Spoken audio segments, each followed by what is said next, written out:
Hi, you are welcome to another episode of Laboratory Method and Safety Tips. Today we'll be looking at how to carry out volatile matter. What is volatile matter? It is the sum total of the quantity of dry gases that can be obtained from a sample.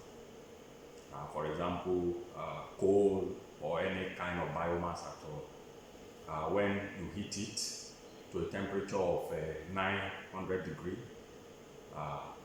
within the range of 900 degree and 950 degree, the gases that are given off, less the moisture, is what is known as the volatile matter. So how do we carry out this? This is done in the laboratory using an equipment known as thermogravimetric analyzer. Because volatile matter is also part of a series of tests which is included in proximate analysis. The tests that are included in proximate analysis include moisture content, volatile matter, which we are talking about today, ash content, and then fixed carbon. These are the 4 different tests you carry out using that are contained in proximate analysis. But today we'll be talking about how to do this, how to carry out volatile matter. And in the lab, I've just told you that you can carry out all of these 4 tests in proximate analysis using what is known as thermogravimetric analyzer. But in the absence of a thermogravimetric analyzer, you can use the morphophonas in the laboratory manually, and that is what we are going to demonstrate today for volatile matter. So now, first of all, you set your phonas to 950 degrees Celsius. Yes, this is the temperature at which you carry out your volatile matter. There are different protocols anyway.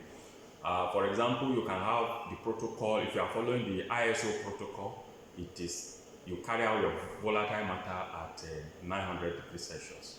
By the way, ISO is International Organization for Standardization, while ASTM method, the one we are going to carry out today, ASTM, otherwise known as American Society for Standard and Materials, Standardization and Materials. So their own protocol specify that you carry out your VM at 950 degrees Celsius. And so our furnace is set to 950 degrees Celsius for our VM. So what do you do? Because volatile matter, the gases that are given off may include hydrocarbon gases, carbon dioxide, oxygen, carbon monoxide, hydrogen, and other non-combustible gases may be given off from the sample. So, but it must be on dry basis. So because of this, our sample that we want to carry out volatile matter on must have been a dried sample.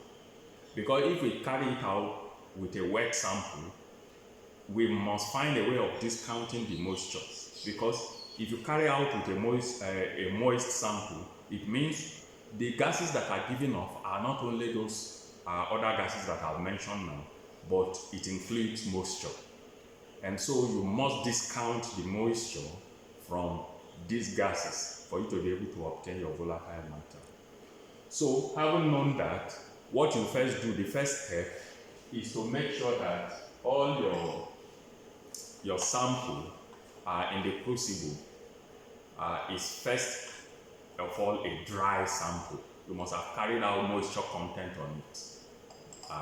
And how do you do that? You dry at 105 degrees Celsius in the crucible like this, and then until constant weight. Then you know that all of the moisture have been driven off. So after doing that, then your sample is ready for volatile matter determination. Here, in this crucible, is an oil palm empty fruit bunch sample. You can see how brownish it is, and drying has been carried out on it. The moisture content has been determined. So it is ready for volatile matter determination.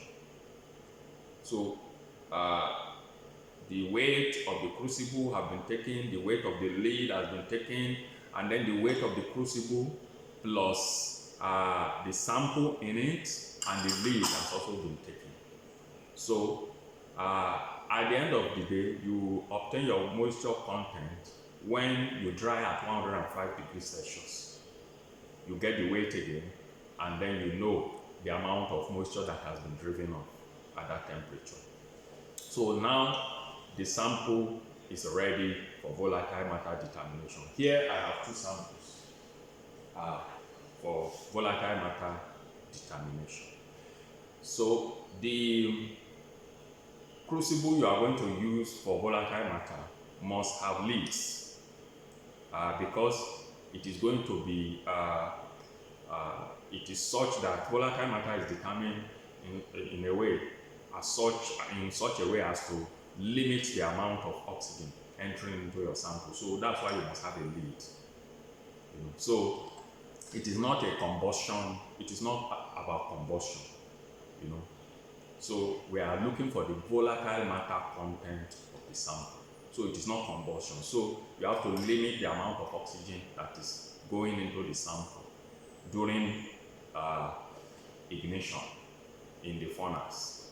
So that is why we have to cover it with lids. So the test must be done with the lids on. So now, what do we do? First of all, since our furnace has been heated to 150 degrees, 950 degrees Celsius, then we put on our gloves, preferably a heat-resistant glove. Then we open our furnace. You can see it is red hot at 950. Then we use the laboratory tongue to pick our samples with lids already on it.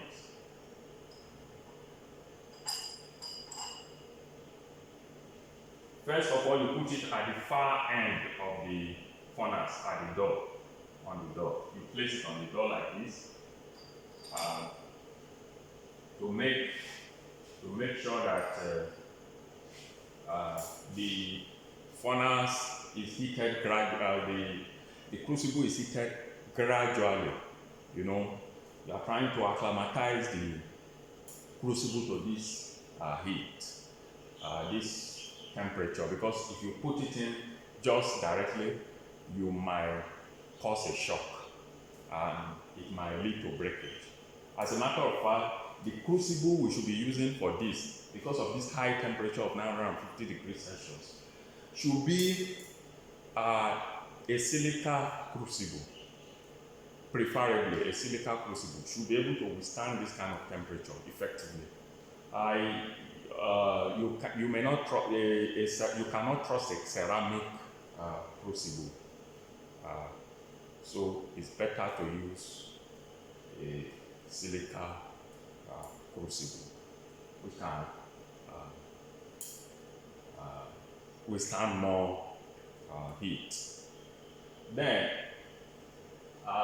it is almost like 2 minutes now. After 2 minutes, at the far end of the furnace, we move it in again for another 3 minutes. We move it closer to the furnace again for another 3 minutes. We are just allowing it to, for the crucibles to get used to or to be adapted to the heat, so that in order to avoid shock. After 3 minutes, we will be back.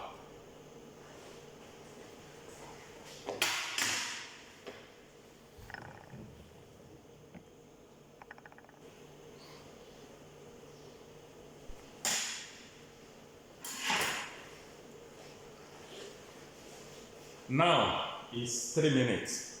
So the next step is to put in these crucibles into the furnace to spend approximately 6 minutes, between 6 to 7 minutes. For ISO method, it recommends 7 minutes. For ASTM method, 6 minutes is recommended. So we move it in now with the lids on. Make sure the lids are on it carefully.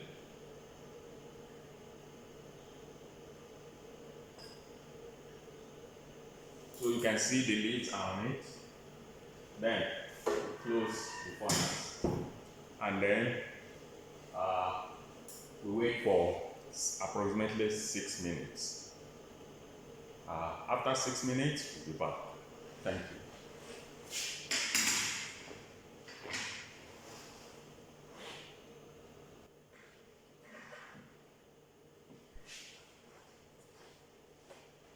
You are welcome back.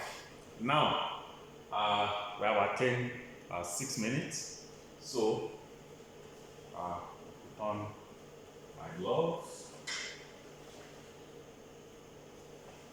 laboratory tongue, and then you open the furnace carefully.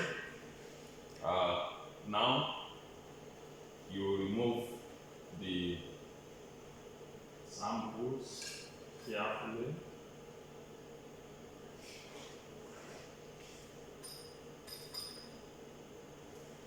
You can see that it's already hot, so this is why you must wear it as a stand glove. Then you close the furnace and allow the sample to cool down. Earlier, I have told you that the sample for volatile matter must have been a dried sample. You carry out moisture content test by drying at 105 degrees Celsius. You can watch any of my videos that I've made on how to carry out drying of samples at 105 degrees Celsius. In other words, how to carry out moisture content determination of your samples. Once this is cool, you can now weigh again. By the time you weigh your samples, then the difference between the dry weight and the weight after carrying out this volatile test at 950 degrees Celsius for 6 minutes, the difference in weight between the dry weight and this weight will be the amount of volatile matter that is contained in the sample, and it is based on the dry weight. It is determined on dry basis, and so the calculation is based on the initial dry weight of sample. We'll be back to see the content of the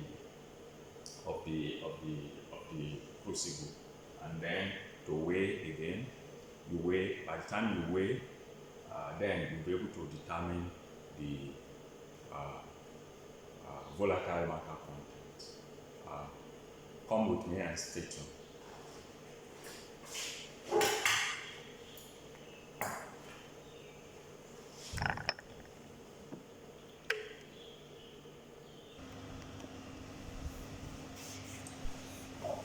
You are welcome back. As I have said, the sample that has gone through the volatile matter determination process need to be weighed. First of all, when you bring it out of the oven, you allow it to cool down, preferably to between 50 to 60 degrees Celsius. Once it cools to between 50 to 60 degrees Celsius, you can still handle it. It will no longer burn you. So you can put it in a desiccator like this. Especially if there are samples that are known to be hygroscopic. In other words, if there are samples that attract moisture. So it is better to place them in desiccator so that moisture is not absorbed into the sample, and that will introduce error into your readings. So now sample has been cooled down to uh, room temperature. Then we weigh using the weighing balance. In other words, the weight of the crucible, lid, as well as the sample in it. So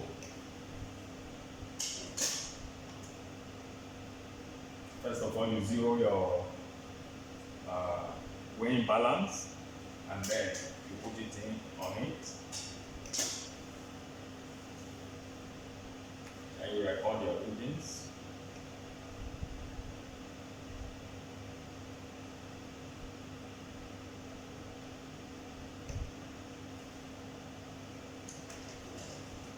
Same thing for the second sample.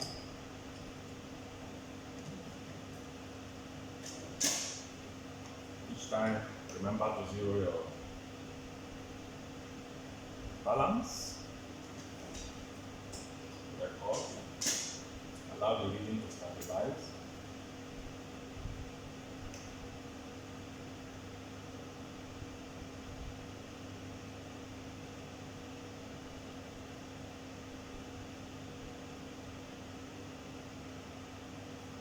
Record, place it in the K-tor again. So the difference between this weight and the dry mass weight, the initial dry mass weight, is the volatile matter content, and this is determined as a percentage of the initial dry material. So this is the end of volatile matter test. As I have said, you can check how the moisture content is carried out, because the test for volatile matter is the sample, is a dry sample, sample that has undergone drying, in which the moisture content has been determined already. So that is that, and about volatile matter. I hope this helps. Subscribe, give me feedback on this video, and ask questions. Thank you very much. Till another episode of Laboratory Method and Safety Tips. Bye for now. Thank you.